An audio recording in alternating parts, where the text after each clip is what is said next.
que habíamos estipulado. Bueno. Felicitaciones. Gracias. Bueno, a continuación lo vamos a escuchar a Octavio Bonet, que es licenciado en Antropología por la Universidad de La Plata. Nos acabamos de enterar que también es psicoanalista, cosa muy interesante. Es magíster en Antropología Social y doctor en Antropología Social por la Universidad Federal de Río de Janeiro. Es profesor adjunto del Departamento de Antropología Cultural y es docente en el posgrado también de esa universidad. Y Octavio ha enfatizado en temas de antropología de la salud muy interesantes como son cuidados terapéuticos, tema del cuerpo, las emociones, la persona, el saber médico y la diversidad cultural. Así que estamos ansiosos de escuchar tu presentación, Octavio.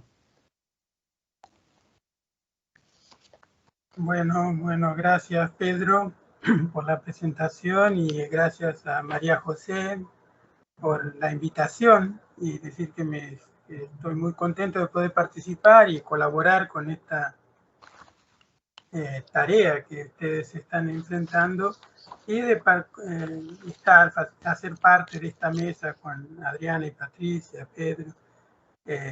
Y cómo es un desafío. Cuando recibí la invitación de María José, de inmediato acepté porque me pareció muy interesante que cuando están pensando una renovación o una reacreditación de currículum de medicina, llamen filósofos, antropólogos y sociólogos para conversar.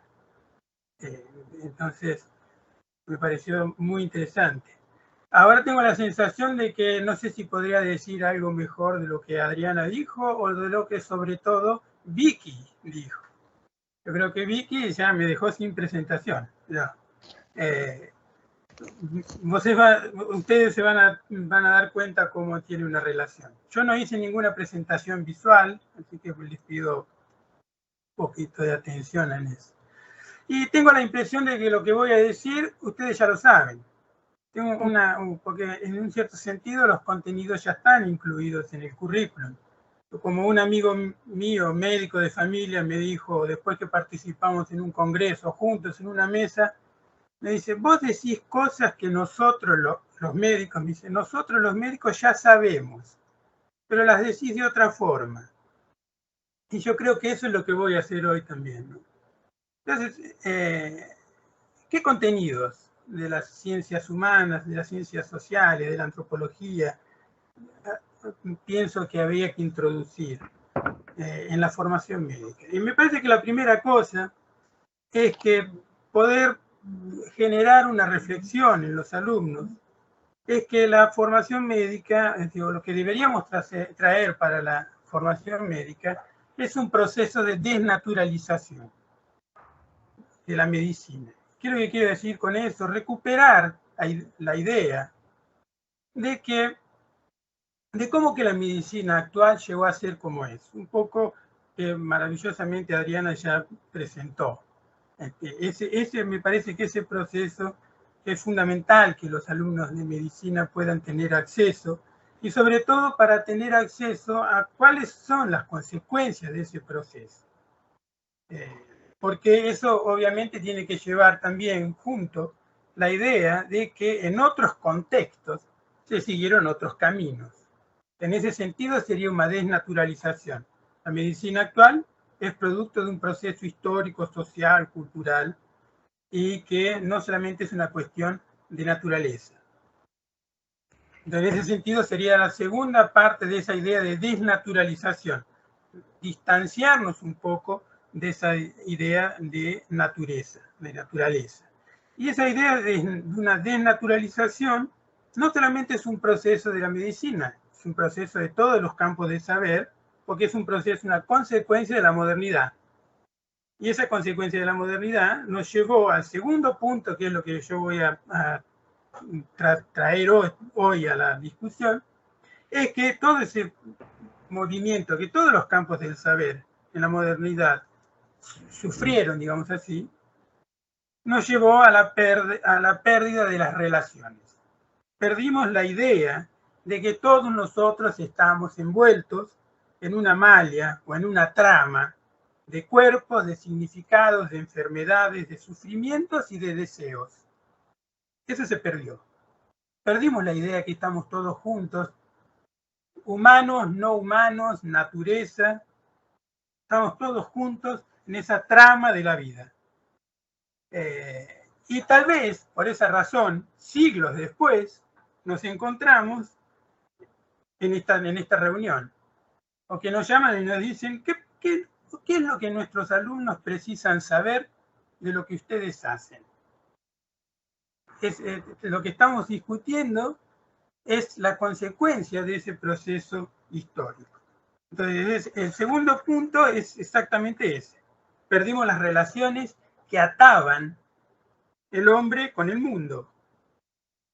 Cuando se pierde eso, que es lo que Adriana también habló anteriormente, cuando se pierde eso, ¿qué es lo que resta? El cuerpo. Ganamos mucho conocimiento sobre el cuerpo, lo conocemos muy bien, pero en ese conocimiento perdimos otras dimensiones del cuerpo que me parece que es lo que las ciencias sociales y las ciencias humanas y sobre todo la filosofía, yo creo que todos, ciencias sociales, siempre le robamos ideas a la filosofía. Son los que tienen las ideas, nosotros se las robamos, las aplicamos y le decimos, mire lo que hicimos con eso, no, pero eso ya no es lo que nosotros hablábamos.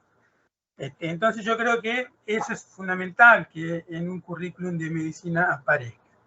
El primer punto, ese proceso histórico.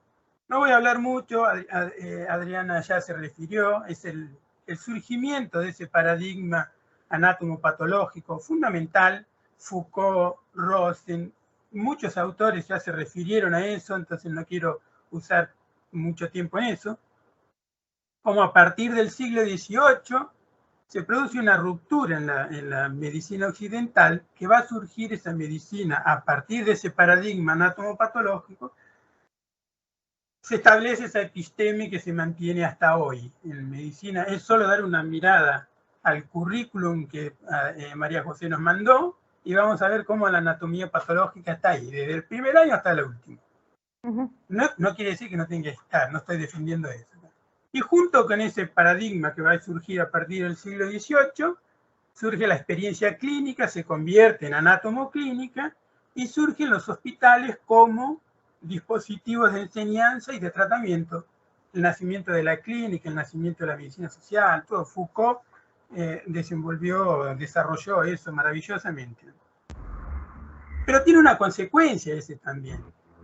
Es que se aumentó un zoom sobre la mirada médica y redujo con eso la posibilidad de que las enfermedades también tienen causas sociales. En el sentido de que la medicina siempre fue una ciencia social y siempre fue estatizada. Siempre se asoció a la medicina una moralidad del cuerpo, una higiene de las viviendas, una moralidad de las familias, una moralidad de los cuerpos, o la idea de que la medicina es una biopolítica. Y la idea de biopolítica está más presente hoy que nunca. Hasta dictaminan cuánto nos podemos desplazar. Entonces, es un poco, muy resumidamente, ese proceso de formación de la medicina actual, la biomedicina, como un producto de una transformación de la modernidad, que David Le Breton, en un libro maravilloso que es Antropología del Cuerpo y Modernidad, va a decir que se asocia todo eso con el surgimiento del sujeto individualizado. Y el cuerpo es el factor de individualización. Pasamos a tener la idea de que somos un individuo, que somos un sujeto, que somos un sí mismo, cuando perdemos las relaciones con la comunidad, con el mundo, con nosotros mismos. Dice, son tres cortes con el cuerpo y el cuerpo es el resultado de esos tres cortes. Surge un dualismo con eso, que es el cuerpo por un lado, lo material, lo mensurable, lo objetivable, y del otro lado, lo espiritual, lo social, lo psicológico. Y hay una jerarquía entre esas dos posiciones. Pero hay alguien que está ausente ahí, que es el hombre. El hombre se perdió en ese proceso, en algún lugar. Entonces, un poco yo digo, bueno, citando Le Breton, tenemos que pensar el cuerpo como un resto, como aquello que quedó. Pero hoy también podemos pensar de otras formas ese cuerpo, que me parece que también sería interesante que los alumnos de medicina pudieran pensar sobre eso. Estoy pensando en la idea de un cuerpo múltiple, o un cuerpo entendido desde varias perspectivas. Ahí voy a traer para la discusión Anne-Marie Moll, la idea de cuerpo múltiple, ontología y práctica médica. Lo que ella va a decir que el cuerpo y que las enfermedades que lo atacan son más que una. Porque no quiere decir que hay que volver a fragmentar el cuerpo, porque ya está fragmentado, esa es la cuestión. Sino que el cuerpo, el paciente, el médico, el técnico, la enfermedad y la tecnología son más que una. Pero que están todos relacionados. Porque ella va a decir, son perspectivas que se interfieren, no son diferentes. Y en esas relaciones, en esas interferencias, es que se performatizan. ¿Y cómo que se performatizan? En las prácticas cotidianas del hospital. Entonces ella va a interesar, estudia en un hospital en Holanda y se va a interesar por la arteriosclerosis. Y ella va a decir, el dolor de las piernas del paciente, en las imágenes del patólogo, en la consulta del clínico, se performatizan en prácticas diferentes la arteriosclerosis. Ninguna excluye a la otra, se necesitan. Y todas se incluyen en una narrativa biográfica, y esto quiere decir en una historia y en el tiempo. Entonces, no es que hay una, dos o múltiples arteriosclerosis. La arteriosclerosis es múltiple, es una multiplicidad. Y hay que tomarla en esa multiplicidad en las prácticas de los agentes. Entonces, tanto si el cuerpo es un residuo, un resto, o si el cuerpo es una multiplicidad, nos lleva a la idea de que es el segundo punto, de que tenemos que recuperar las relaciones. Eso me lembró que vengo trabajando mucho de un antropólogo francés, Marcel Mauss, también conocido, que en 1921 y en 1935 hizo dos conferencias en la Sociedad de Psicología de París. La primera la llamó La expresión obligatoria de los sentimientos y la segunda, Técnicas y movimientos corporales. En las dos, él quiere llegar a la idea de un hombre total. En el hombre total dice, se interesa por los sentimientos y por los movimientos corporales. Pensando en los sentimientos, dice que son expresiones colectivas, son un lenguaje, por lo tanto son simbólicas, pero al mismo tiempo son manifestaciones orgánicas. Él se interesa en los rituales funerarios por las lágrimas, por las risadas y por los cantos. Y ahí llega a la conclusión de que para poder entender qué es una lágrima, precisamos una perspectiva, dice, que junte la sociología, la psicología y la fisiología. Y pensando en las técnicas corporales, cómo nos movemos, cómo usamos nuestro cuerpo, esos tres elementos que componen el hombre total, dice, son indisolublemente mezclados. Por eso es que va a hablar de ensambles fisio-psicosociológicos. Eso ya lo sabemos hace mucho en la antropología y lo sabemos hace mucho en la medicina. Hablemos de ensambles fisio-psicosociológicos o hablemos de modelo biopsicosocial, estamos discutiendo la misma cosa, que es lo que nos junta hoy. ¿Cómo reatamos lo que separamos, lo que en algún momento se separó? ¿Cómo hacemos para juntarlo ahora? Usamos los trasíños, usamos entre el fisiológico, psicológico, social, le metemos un guión y pensamos que biológico, psicológico y social. Entonces, ya sé, es un problema. Eso que decimos de las emociones y de los sentimientos, podemos decirlo del cuerpo. Y es lo que Shane Landon dice de las enfermedades. Las enfermedades se viven en el cuerpo, se sienten en el cuerpo vivido, en la subjetividad. en la corporificación del sufrimiento. Nada mejor que el COVID-19 para acordarnos de todo, de esas relaciones. Entonces, un poco la antropología lo que podría aportar son esos diferentes modos de entender esos procesos de salud y enfermedad. ¿Qué es lo que nos genera la cuestión de cómo entender los por qué? ¿Por qué me pasa eso a mí? Podemos saber cómo me pasó, pero no por qué. ¿Por qué que me enfermé de todo esto? ¿Por qué que tengo eso? ¿Por qué yo y no otro? Un poco lo que digo, no estoy diciendo que tenemos que introducir las ciencias humanas para poder responder esas preguntas de los por qué. No voy a ser tan loco así. Pero creo que las ciencias humanas sí nos pueden ayudar a crear una sensibilidad que nos permita relacionarnos con esa pregunta del por qué. Y de por qué el paciente le hace esa pregunta a su médico, que lo pone en problemas. ¿Por qué, doctor, me pasa esto? Si le pregunta cómo, ahí el médico es fácil. No, yo sé cómo. Pero ¿por qué? Es un problema. Rápidamente, para ejemplificarlo, me quiero traer una anécdota de José Ricardo Aires, que es un médico sanitarista, titular en la Facultad de Medicina de la USPI, San Pablo, y que también atiende en un consultorio en la USPI mismo de atención primaria. Y dice que fue a ver una paciente, la fue a buscar en el corredor y dice, ¿cómo será que está la paciente? ¿Cómo será que está el ánimo de la paciente? Después de esperar horas por la consulta. Y dice que, como siempre, la paciente se estaba quejando de cuánto había tenido que esperar.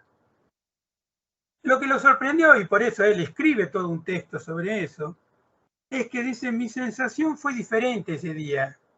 Cuando la paciente se quejó, me dio ganas de retrucarle, de también quejarme. Y él se sorprende con eso. Entonces dice, se sorprende y se desilusionó, porque dice, no es así lo que yo pienso de cómo tiene que ser un terapeuta, cómo tiene que ser un médico o cualquier terapeuta. Entonces dice que cuando la paciente se sentó frente a él en el consultorio, él cerró la historia clínica y le dijo, dice, hoy quiero que me hable de su vida. No quiero que me hable de su hipertensión, que siempre va a estar descompensada, de su mal humor, de nada. Quiero que me hable de su vida. Dice, después que la paciente salió de la sorpresa, comenzó a hablar de su vida y dice, tuvimos un encuentro terapéutico. Y dice, a partir de ahí siempre tuvimos esos encuentros terapéuticos. ¿Qué fue lo que cambió en esa situación? Yo creo que lo que cambió fue que José C. Ricardo dejó hablar al filósofo, que él también es, y redescubrió la vida. Entonces, para ir terminando, dos cosas. ¿Qué es lo que se pregunta Vicky? Dice, la antropología sí sirve. Dice en un momento del... Y entonces yo quería terminar con ese texto de un antropólogo que también me gusta mucho, que se llama Tim Ingold, que tiene un último libro de él, cortito, ¿Antropología para qué sirve? Es la pregunta de terror que se hace. ¿Para qué sirve la antropología? Yo entro en pánico cuando me preguntan para qué sirve la antropología. Pero él se la hace y escribe un libro sobre eso. Y dice que la antropología sería una especie de gran conversación que nos permita pensar sobre los diferentes modos de vivir, sobre los diferentes modos de andar por la vida, pero sobre todo hacer esa conversación para tomarse a serio, para llevar a serio las otras formas de andar por la vida. Y eso sería para transformarse junto con los otros. En ese sentido, yo creo que es crear esa sensibilidad que José Ricardo Aires tiene. Habría que crear en los alumnos esa sensibilidad. Yo creo que para eso las ciencias humanas y la filosofía ayudarían. La segunda pregunta, rápidamente, y la podemos dejar para la discusión, es cómo hacerlo, porque eso es lo difícil. Entonces yo creo que no solamente hay que tener un poco de contenido, como sí hay que tenerlo, sino que es una cuestión actitudinal. ¿Cómo crear esa sensibilidad? ¿Cómo abrir espacio? Y yo creo que es abriendo espacio para la reflexión sobre las prácticas. Que los alumnos puedan abrir reflexión sobre las prácticas, que es exactamente lo que está diciendo Vicky.